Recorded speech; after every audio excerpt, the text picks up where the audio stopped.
Everyone, Mitt Morris here. Welcome to your country jazz lick of the week. We're going to take a look at a Hank Garland lick from the tune Hank's Dream. If you're interested in learning this full solo or several other solos I've transcribed by Hank Garland, or checking out my Hank Garland course, please see the links in the description below. We're going to be working out of the key of E for this lick, and I applied it to the Western Swing Standard Panhandle Rag.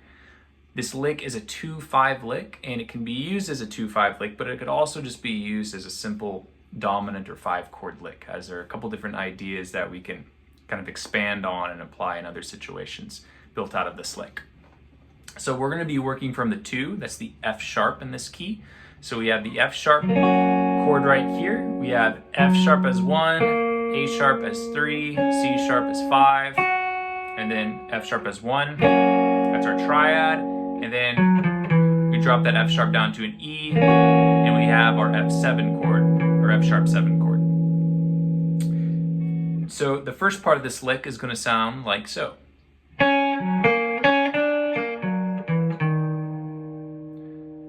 So if we look at what's happening, we're playing C sharp, the 5, down to the 1, 3, back up to the 5. So we're just playing the top part of the triad, and then working back up.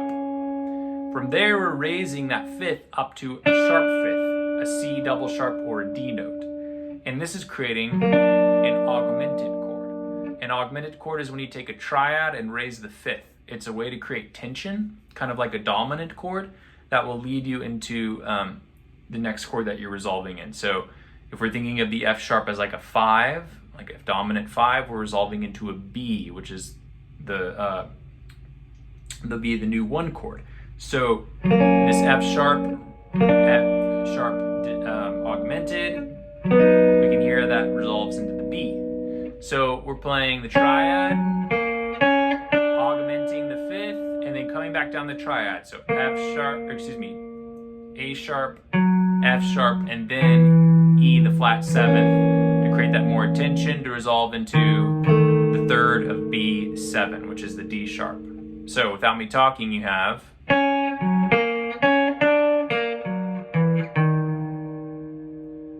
So from there, we're moving into the B7 chord. The B7 has a couple different tones that are going on with it. So we have just a kind of a B9. So we have D sharp, A, and C sharp, and then F sharp. That's the 3rd, flat 7th, 9, and 5. We have a B9 with the flat 5, right? So that F sharp becomes an F. And then we have a B9 with the 13. So we have a G sharp on top, that's the 13. So we have these sounds. We have So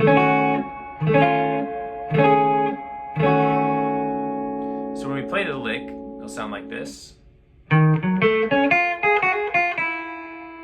can hear all of those chords that we just played within that lick. So we're going up the arpeggio, 3, 5, flat 7, 9, flat 5, 13, natural 5, right?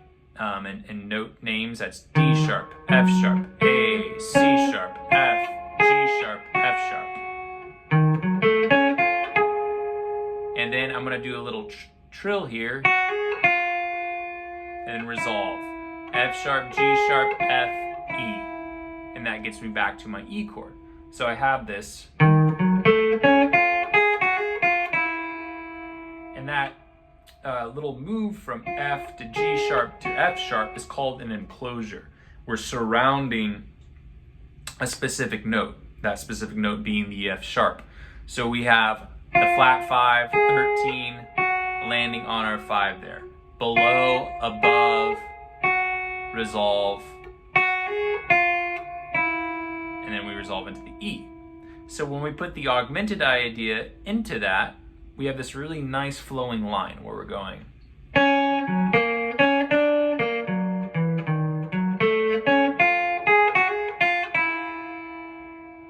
One more time.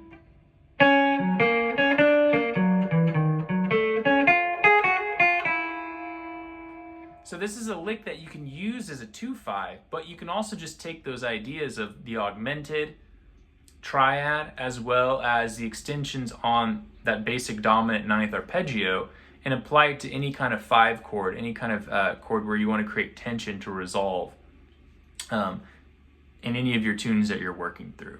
So again, I applied this to the tune Panhandle Rag. In that song, there's a quick little 2/5 at the end, and this is a good one to just kind of sneak in because it's not a very fast pace, so you can play more notes and bring out different harmonies. So I'll leave you one more time with kind of a little example, and then we'll talk some more about country jazz licks in the next video. Thank you.